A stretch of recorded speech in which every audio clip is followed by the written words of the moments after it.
আসসালামু আলাইকুম, hello everyone. চলে আসলাম বলাগা এক্সিকিউটিভ লাউঞ্জে। এটা হচ্ছে এখানে অনেকগুলো লাউঞ্জ একসাথে আছে। এটা হচ্ছে এয়ারপোর্ট, বাংলাদেশ এয়ারপোর্টে ইমিগ্রেশন ক্রস করার পরে আপনি দোতলায় চলে যাবেন। দোতলায় গেলেই হচ্ছে এই এক্সিকিউটিভ লাউঞ্জটা পেয়ে যাবেন। এক্সিকিউটিভ লাউঞ্জে ঢোকার জন্য আপনার যেটা লাগবে, আপনাকে হয়তো বিভিন্ন ব্যাংকের ক্রেডিট কার্ড লাগবে, যেটাতে আপনি অ্যাক্সেস পাবেন। এটা ছাড়াও আপনি 2650 টাকা ফি দিয়ে আপনি এই বলাকা লাউঞ্জ ইউজ করতে পারবেন। বিভিন্ন ধরনের খাবার আমরা চলে আসলাম, প্রায় এই সময়টা ছিল দুপুরের লাঞ্চের এবং ব্রেকফাস্টের ঠিক আগে পরে। দেখেন এই সাইডে আছে হচ্ছে যারা হচ্ছে বিএফই যাত্রী, তাদের জন্য এই এটা যারা হচ্ছেন ফার্স্ট ক্লাসের যাত্রী, তারা হচ্ছে বাম সাইডে এর বিভিন্ন ধরনের ইয়ে পাবে। এটা হচ্ছে সবার জন্য। এখানে আছে বিভিন্ন ধরনের খাবার, যেমন স্যান্ডউইচ আছে, অনেকগুলো স্যান্ডউইচ রেডি করা। বিশেষ করে এটা ছিল সকালের নাস্তা, যার কারণে এই খাবারগুলো এখনো সরানো হয়নি, যার কারণে এখন আমরা এগুলো পাচ্ছি।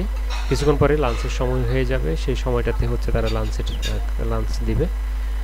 তরমুজ দেখতে পাচ্ছি, খুবই ফ্রেশ তরমুজ, এই খুবই মিষ্টি হচ্ছে, দেখা যাচ্ছে বড়ই। এটা ছাড়াও বিভিন্ন রকমের কেক, মিষ্টি, দেখেন এই মিষ্টিগুলো খুবই সুস্বাদু, না খেলে আসলে বোঝানো যাবে না। এক্সিকিউটিভ এই লাউঞ্জগুলোর সিস্টেম হচ্ছে আপনি বুফে টাইপ, আপনার যা ইচ্ছা আপনি খেতে পারবেন। এখানে কোনো ধরনের বাধা নেই খাবারের ব্যাপারে। অনেক ধরনের গ্রিন টি, ব্ল্যাক টি, মশলা টি, বিভিন্ন রকমের দুধ রাখা আছে, কুকিজ রাখা আছে, এদিকে কফি রাখা আছে, এদিকে গরম পানি আছে। গরম পানি এবং কাপ আছে পাশে, মিক্স করে খেতে পারবেন আপনার যেটা ইচ্ছা, চা, কফি। এটা হচ্ছে ফ্রুট সালাদ, পাশাপাশি শসাও আছে। ফ্রুট সালাদে অনেক ধরনের অনেক ইনগ্রেডিয়েন্টস মিক্স থাকে। এটা হচ্ছে Apple juice, apple cider vinegar. আপনার অ্যাপল জুসটাই এটা নর্মালি বিমানে আপনার যদি কখনো দিয়ে থাকেন, বিমানে দেয় জনপ্রতি পানি, আপনার যেখানে যখনই লাগবে পানি।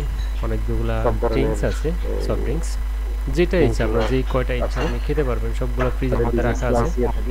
এই যে বাম সাইডে, এটা হচ্ছে যারা ফার্স্ট ক্লাসের যাত্রী, তাদের জন্য এখানে অনেক ধরনের অ্যালকোহল আছে, স্পেশাল কিছু ড্রিঙ্কস আছে যেগুলো একটু দামি, সেটা শুধুমাত্র যারা ফার্স্ট ক্লাস যদি আপনার বোর্ডিং পাস থাকে, সেক্ষেত্রে আপনি এখানে থেকে যাইবেন, তাই আপনাকে দেওয়া হবে। দেখেন এই সাইডটা হচ্ছে আমি এখন ঢুকছি আরেকটা পার্টে। এটা হচ্ছে স্মোকিং। কেউ যদি স্মোক করে তার জন্য আলাদা, আপনি আগের সাইডটা, প্রথম সাইডটা স্মোক করতে পারবেন। এই দেখেন এই সাইডটা সম্পূর্ণ স্মোকিং এর জন্য রাখা, যেখানে টিভি আছে, মনিটর আছে আপনার ফ্লাইটের টাইম দেখার জন্য। যারা হচ্ছেন স্মোক করবেন তারা হচ্ছে এই সাইডটাতে ইউজ করবেন, কারণ এখানে সবাই স্মোক করে। সো যারা নন স্মোকার তারা এখানে আসলেই আপনি পাবেন, আপনি গন্ধ এখানে টিকতে পারবেন না। আর দেখেন এই যে মনিটরে সব কিছুই দেওয়া আছে, আপনার ফ্লাইট কখন, কত সময় বাকি আছে, আপনার বিমানের যে চেকিং, সেই চেকিং শুরু হয়েছে কিনা, সব কিছু আপনি দেখতে পাবেন।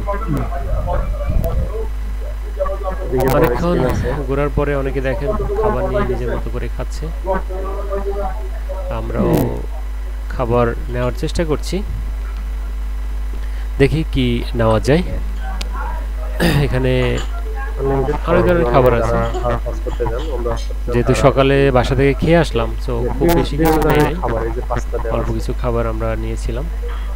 এই দেখেন পাস্তা, সালাদ সব কিছু আছে, এদিকে স্যান্ডউইচ, যদিও এগুলো সকালে নাস্তা ছিল, আমরা দুপুরে লাঞ্চ এখনো আসে নাই। এদিকে কিছু আছে, সাদা ভাত আছে, দুপুরের খাবারগুলো আসতেছে দেখেন এই যে পোলাও, এটা এদের খাবারটা একটা জিনিস বলে রাখি, এদের খাবারগুলো খুবই সুস্বাদু। এটা হচ্ছে গরুর মাংস, খাবারটা অলরেডি দেওয়া হয়ে গেছে। সেটা ব্রেকফাস্টগুলো নিয়ে যাচ্ছে, এদিকে দুপুরের খাবারগুলো দিচ্ছে আস্তে আস্তে। এটা হচ্ছে বিফ কালাবোনা, একটু আগে যেটা দেখলেন, হচ্ছে বিফ কালাবোনা, একদমই আপনার দেখলেই খেতে ইচ্ছে করবে, খুবই টেস্ট। এটা হচ্ছে 5 স্টার হোটেল থেকে আসে, মাত্র এটা রিফিল করেছে। সো এগুলো মুরগি, এটা হচ্ছে মুরগি, মুরগিটা বেশ মজা, আমি অলরেডি টেস্ট করেছি। এটাকে বলা হচ্ছে চিকেন কারি, হচ্ছে সসেস, এটা হচ্ছে সসেস। এটা বাসায় সকালে পিঠা, এটা সকালের যে ব্রেকফাস্টের নাস্তা ছিল, সেই ব্রেকফাস্টেরই আইটেম। এই ব্রেকফাস্টের আইটেমটা এখনো নেওয়া হয় না। এটা শুধুমাত্র আলুকে হচ্ছে ভাজি করা। এটা ব্রেকফাস্টের জন্য রাখা হয়েছিল, তো একটু পরে চেঞ্জ হবে। দেখেন আমি খাবার নিয়েছি খুবই সীমিত, কিছু মালটা, কিছু ফ্রুটস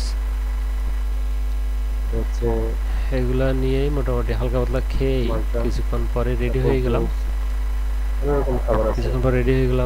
বিমানে ওঠার জন্য। আমার সাথে আছে শাহিন ভাই। এ হচ্ছে টোটাল বলা গেছে এক্সিকিউটিভ লাউঞ্জের অবস্থা। ভালো থাকবেন সবাই। আল্লাহ।